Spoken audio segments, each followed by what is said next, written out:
खुशी है कि वैसे तो हम सब लोग सभी शहीदों को नमन करते हैं, सभी स्वतंत्रता सेनानियों का आदर करते हैं, लेकिन उन सभी स्वतंत्रता सेनानियों में एक तरह से दो चमकते सितारे हैं, बाबा साहब अम्बेडकर और भगत सिंह।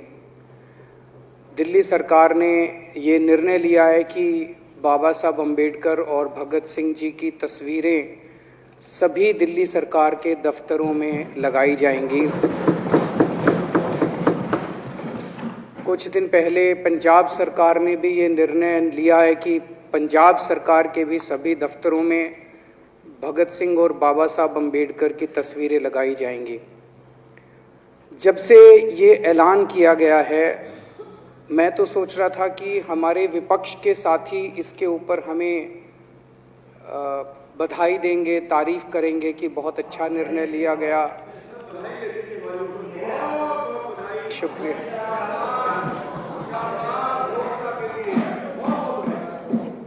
लेकिन जब से ये ऐलान किया है कि इतना, यहाँ तो कहने के लिए कह दिया, बाहर एक मिनट मेरे को पूरा, हमें इतना क्रिटिसाइज किया जा रहा है। बीजेपी वाले कह रहे हैं कि बाबा साहब अम्बेडकर और भगत सिंह की क्यों लगाई, सावरकर की क्यों नहीं लगाई, हेडगेवार की क्यों नहीं लगाई। तो मैं कह रहा हूं भाई, सावरकर की और हेडगेवार की तुम लगा लो। अब देखो, जो बोल रहे थे उसमें तो किसी ने टिप्पणी नहीं की। मैंने कहा भाई सावरकर की बोल रहे हैं, सावरकर की और हेडगेवार की तुम लगा लो, हम बाबा साहब अम्बेडकर की और भगत सिंह की लगा लेते हैं। कांग्रेस वाले चिल्ला रहे हैं, इंदिरा गांधी की क्यों नहीं लगाई, राजीव गांधी की क्यों नहीं लगाई, सोनिया गांधी की क्यों नहीं लगाई। तो हम कह रहे हैं भाई, इंदिरा गांधी की तुम लगा लो, हम तो बाबा साहब अम्बेडकर की और भगत सिंह की लगाएंगे। अध्यक्ष महोदय, मेरे को पता नहीं था ये लोग बाबा साहब अम्बेडकर और भगत सिंह से ऐसी नफरत क्यों करते हैं सारे प्रतिपक्ष के लोग। मैं आपको बताता हूं क्यों करते हैं, और खासकर बीजेपी वाले बाबा साहब अम्बेडकर से इतनी नफरत क्यों करते हैं, मैं बताता हूं आपको। बाबा साहब अम्बेडकर ने संविधान बनाया, मैं बता देता हूं आपको, आप भी सेटिस्फाई हो जाओगे।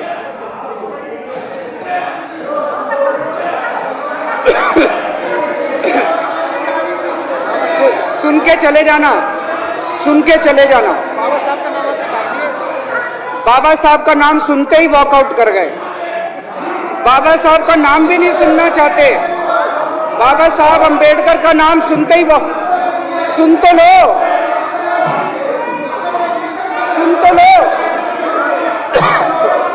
वो तमाशा, और ये सब कुछ जो इन्होंने बोला वो सच बोला। सुन तो लो।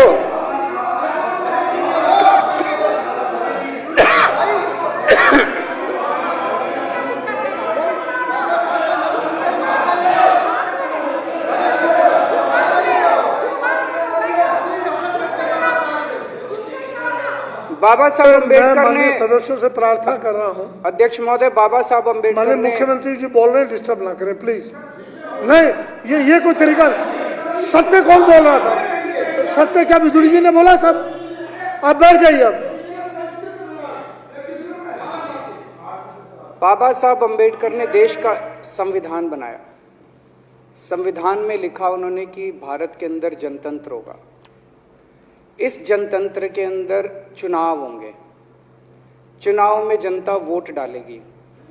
वोट डाल के जनता अपनी सरकार चुनेगी। वो सरकार लोगों के सपनों को पूरा करने के लिए काम करेगी। बीजेपी को ये पसंद नहीं है। बीजेपी नहीं चाहती चुनाव हो। बीजेपी चाहती है कि चुनाव खत्म हो जाए। चुनाव होने ही नहीं चाहिए। चुनाव गंदी बात है इनके हिसाब से। चुनाव गलत बात है इनके हिसाब से। एमसीडी के अंदर 15 साल इन्होंने जम के लूटा। लूटने के सारे दुनिया के रिकॉर्ड तोड़ दिए। गिनीज बुक वालों की मीटिंग चल रही है कि भारतीय जनता पार्टी का नाम आने वाला है गिनीज बुक के अंदर, एमसीडी का और बीजेपी वालों का। शानदार इन्होंने परफॉर्मेंस किया है। 15 साल के अंदर इन्होंने लूटने में कोई कसर नहीं छोड़ी। लूटने के बाद जब जनता में त्राही त्राही मच गई, लोग दुखी हो गए 15 साल के इनके शासन के बाद, और जनता ने मन बना लिया कि इस बार इनको मजा चखाएंगे और गुस्सा जाहिर करेंगे। चुनाव आयोग ने ऐलान कर दिया कि हम आज शाम को 5 बजे 9 तारीख को 9 मार्च को शाम को 5 बजे आज चुनाव की डेट्स की घोषणा की जाएगी। 4 तारीख को प्रधानमंत्री के दफ्तर से फोन जाता है, चिट्ठी जाती है चुनाव कमिश्नर को, चुनाव रद्द कर दो। पूरी दुनिया के अंदर आज तक ऐसा नहीं होगा कि प्रधानमंत्री सीधे सीधे चुनाव कमिश्नर को फोन करके और चिट्ठी लिख के कहते हैं कि चुनाव रद्द कर दो। इसलिए ये नफरत करते हैं बाबा साहब अम्बेडकर से। ये कहते हैं बाबा साहब अम्बेडकर नहीं होता तो जनतंत्र नहीं होता इस देश के अंदर। कल एक बीजेपी का बड़ा नेता मिला, बोला जी मैंने तो अपने बीजेपी के बड़े नेताओं को बोल दिया ये चुनाव का चक्कर छोड़ो, एमसीडी में भी एनडीएमसी जैसा कर दो। मैंने कहा इसका क्या मतलब? वो बोले जैसे एनडीएमसी में चुनाव ही नहीं होते, एनडीएमसी में केंद्र सरकार नॉमिनेट कर देती है, बोले जी एमसीडी में भी यही हो जाना चाहिए। अध्यक्ष महोदय, इनका बस चले ना इस देश के अंदर सारे राज्यों में और देश में चुनाव कराना बंद कर दें ये लोग। इसलिए ये नफरत करते हैं, इसलिए बाबा साहब अंबेडकर से नफरत करते हैं ये लोग। बाबा साहब अंबेडकर चुनाव की प्रक्रिया रख के गए थे, इनका बस चले तो ये चुनाव कराना बंद कर दे। कह रहे हैं हम तीनों एमसीडी को यूनिफाई करना चाहते हैं। अरे 7 साल थे तुम्हारे पास, सो रहे थे क्या 7 साल से? कहां थे तुम लोग 7 साल से? क्यों नहीं तुम लोगों ने यूनिफाई करने के लिए पैसे चाहिए? क्यों नहीं तुम लोगों ने यूनिफाई किया 7 साल से? चुनाव के 1 घंटे पहले तुम लोग चिट्ठी लिख रहे हो, अब सो के जागे हो कि अब यूनिफाई करोगे। तो यूनिफाई नहीं करना, चुनाव टालने हैं क्योंकि हार रहे हैं। मेरी हाथ जोड़ के विनती है, हार जीत लगी रहती है, कभी ये पार्टी हारती है, कभी वो पार्टी हारती है, कभी आज बीजेपी हारती है, कभी आम आदमी पार्टी भी हारती है, कभी कांग्रेस हारती है। देश बड़ा है, देश की सोचो। आज आम आदमी पार्टी है, कल आम आदमी पार्टी हो सकता है ना हो। आज बीजेपी है, कल बीजेपी हो ना हो। आज केजरीवाल है, कल केजरीवाल नहीं होगा। आज मोदी जी हैं, कल मोदी जी नहीं होंगे। कोई बड़ा नहीं है, देश बड़ा है, मुल्क बड़ा है, कौम बड़ी है, समाज बड़ा है। देश को नहीं झुकने देना, देश को नहीं टूटने देना, देश को नहीं किसी भी हालत में देश पे आंच नहीं आनी चाहिए। ये लोग देश के साथ खिलवाड़ कर रहे हैं, ये लोग संविधान के साथ खिलवाड़ कह रहे हैं। हम यूनिफाई करना चाहते हैं। इन्होंने एक चिट्ठी लिख दी चुनाव आयोग को कि हम तीनों एमसीडी को यूनिफाई कर रहे हैं, इसलिए चुनाव टाल दो। चुनाव आयोग ने चुनाव टाल दिया। कल को दिसंबर में गुजरात के चुनाव हो रहे हैं। अब जनता कह रही है ये गुजरात हारेंगे। अब अगर ये गुजरात हारेंगे तो ये 10 दिन पहले चिट्ठी लिख देंगे चुनाव आयोग को कि भाई हम गुजरात को और महाराष्ट्र को एक कर रहे हैं, इसलिए गुजरात के चुनाव टाल दो। गुजरात के चुनाव टल जाएंगे। अगली बार ये लोकसभा हारेंगे, चिट्ठी लिख देंगे जी ये पार्लियामेंट्री फॉर्म ऑफ सिस्टम बड़ा खराब है, हम प्रेसिडेंशियल फॉर्म ऑफ सिस्टम ला रहे हैं, संविधान बदल रहे हैं, चुनाव टाल दो। चुनाव टल जाएंगे। ये क्या मजाक बना रखा है इन्होंने, नौटंकी कर रखी है इन्होंने। भारत जनतंत्र है, देश ये बर्दाश्त नहीं करने वाला जो इन्होंने नौटंकी कर रखी है। कहते हैं हम दुनिया की सबसे बड़ी पार्टी हैं, हम तो जी दुनिया की सबसे छोटी पार्टी हैं। फिर भी डर गए तुम लोग।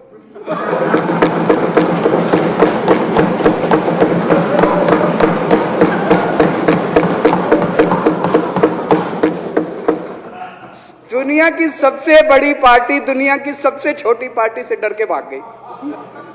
क्या कायर हो यार।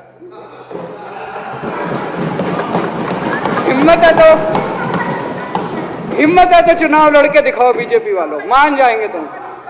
हिम्मत है तो चुनाव लड़के दिखाओ। कहते हो 56 इंच का सीना है, नहीं तो मान लो 56 इंच का सीना नहीं है, झूठ। नहीं तो मान लो कुर्ते के नीचे 56 इंच का सीना नहीं है, झूठ है ये।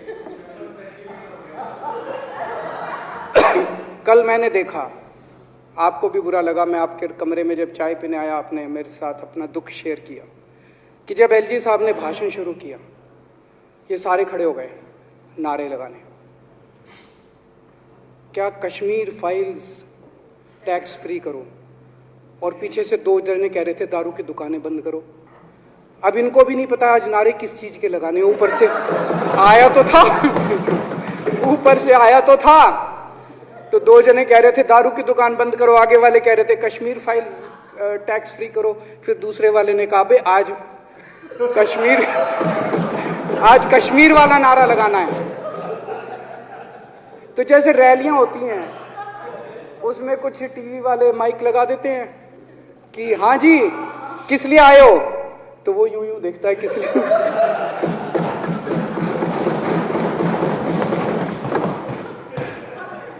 क्या हाल बना दिया इनका।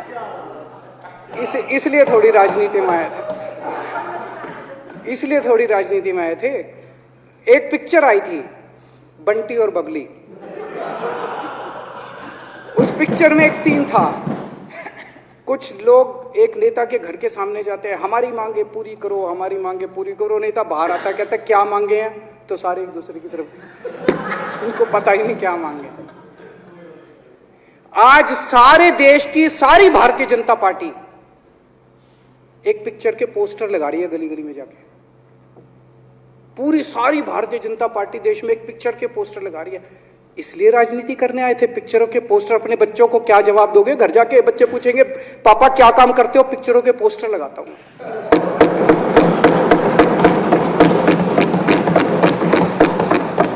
8 साल केंद्र सरकार चलाने के बाद अगर किसी देश के प्रधानमंत्री को विवेक अग्निहोत्री के चरणों में शरण लेनी पड़े, तो इसका मतलब उस प्रधानमंत्री ने 8 साल में कोई काम नहीं किया। 8 साल खराब कर दिए।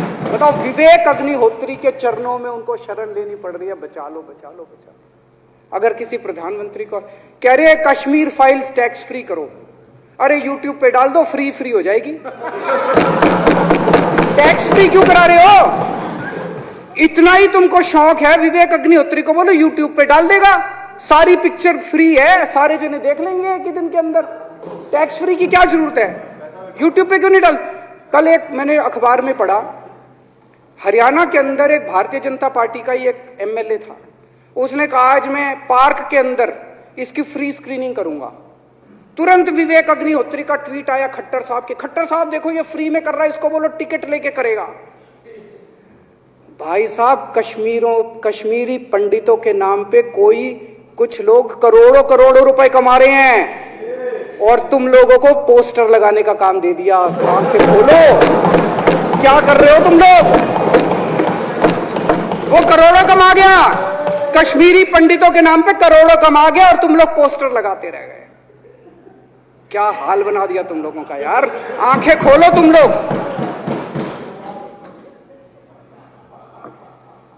भेड़ बकरियों की तरह हाँक रखा है पूरे बीजेपी वालों को, भेड़ बकरियों की तरह हाँक रहे हैं। एक दिन बोले 3 का कृषि कानून लेके आए हैं, बहुत शानदार है, और फिर नीचे मैसेज आया भाई सारे जने तारीफ करो मोदी जी की। सारे बोले वाह मोदी जी वाह, क्या मास्टर स्ट्रोक है। और मेरे को याद है इसी सदन के अंदर इन लोगों ने उन 3 कानूनों की खूब तारीफ की थी, बोले क्या मास्टर स्ट्रोक है और क्या शानदार कानून लेके आए। 1 साल के बाद फिर आया भाई 3 कानून वापस ले लिए, बोलो फिर तारीफ करो मोदी जी की, भाई कानून बेकार थे मोदी जी। क्या इसी सदन के अंदर इन लोगों ने इतनी बेशर्मी, दिमाग पे ताला लगा रखा, इन्होंने कहा वाह मोदी जी वाह, क्या 3 कानून खराब थे आपने वापस ले लिया, देश को बचा लिया।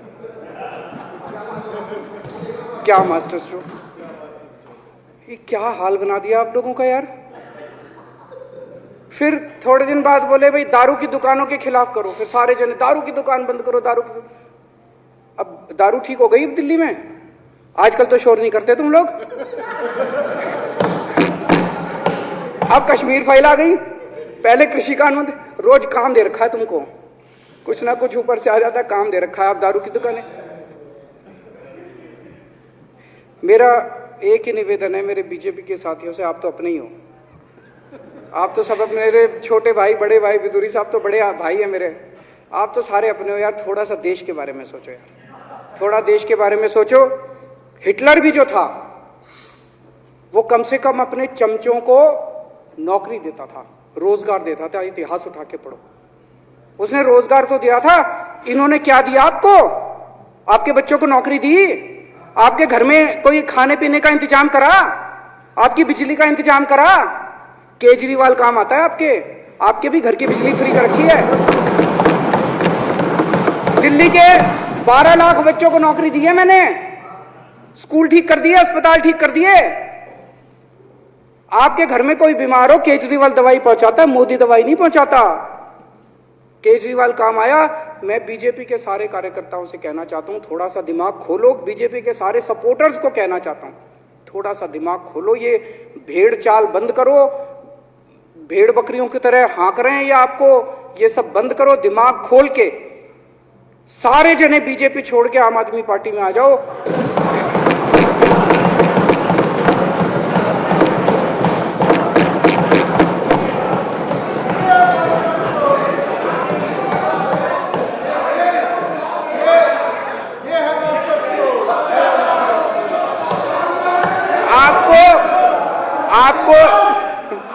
आपको इज्जत मिलेगी, सम्मान मिलेगा। आपसे कतई झूठे नारे नहीं लगवाएंगे। राष्ट्र निर्माण में आपको साथ लेंगे हम, राष्ट्र निर्माण करेंगे आपके साथ मिलकर। ये पोस्टर भी नहीं लगवाएंगे झूठी फिल्मों के। और जो भी करना हो, कम से कम यार ये पिक्चर का प्रमोशन करना तो बंद करो। ये गंदे लगते हो तुम लोग, अच्छी शोभा नहीं देता आप लोगों को यार। आप अच्छे आदमी हो।